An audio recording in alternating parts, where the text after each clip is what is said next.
નેત્રંગમાં આવેલ હિન્દુ સ્મશાન ગૃહ ખાતે ફિટ કરવામાં આવેલ બોર મોટર ગઈકાલે તસ્કરો કેબલ તેમજ પાઇપ સાથે તસ્કરી કરી જતા ચકચાર મચી જવા પામી છે।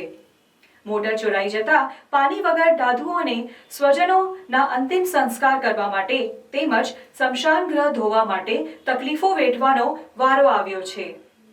નેત્રંગમાં આવેલ હિન્દુ સ્મશાન ગૃહ ખાતે ફિટ કરવામાં આવેલ બોર મોટર ગઈકાલે તસ્કરો કેબલ તેમજ પાઇપ સાથે તસ્કરી કરી જતા ચકચાર મચી જવા પામી છે। મોટર ચોરાઈ જતા પાણી વગર દાદુઓને સ્વજનોના અંતિમ સંસ્કાર કરવા માટે તેમજ સ્મશાન ગૃહ ધોવા માટે તકલીફો વેઠવાનો વારો આવ્યો છે।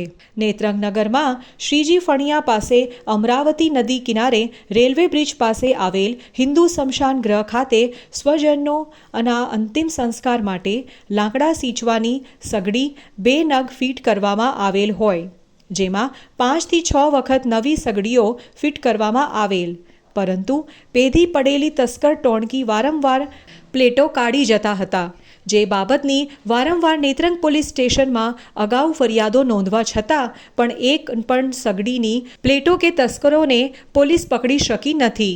તેવા સંજોગોમાં તારીખ 11મીના રોજ રાત્રિના સ્મશાન ગૃહમાં ફિટ કરવામાં આવેલ 3 એચપીની બોર મોટર તસ્કરો કેબલ પાઇપ સાથે તસ્કરી કરી જતા નગરમાં તસ્કાર ટોણકી સક્રિય થાય હોવાની વાતને લઈને લોકોમાં ભય ફેલાઈ જવા પામ્યો છે। નેત્રંગ ગ્રામ પંચાયતના ઇન્ચાર્જ તલાટી કમ મંત્રી ભીમસિંગ વસાવાએ આ બાબતને નેત્રંગ પોલીસ સ્ટેશનમાં લેખિતમાં રાવ નાખી છે।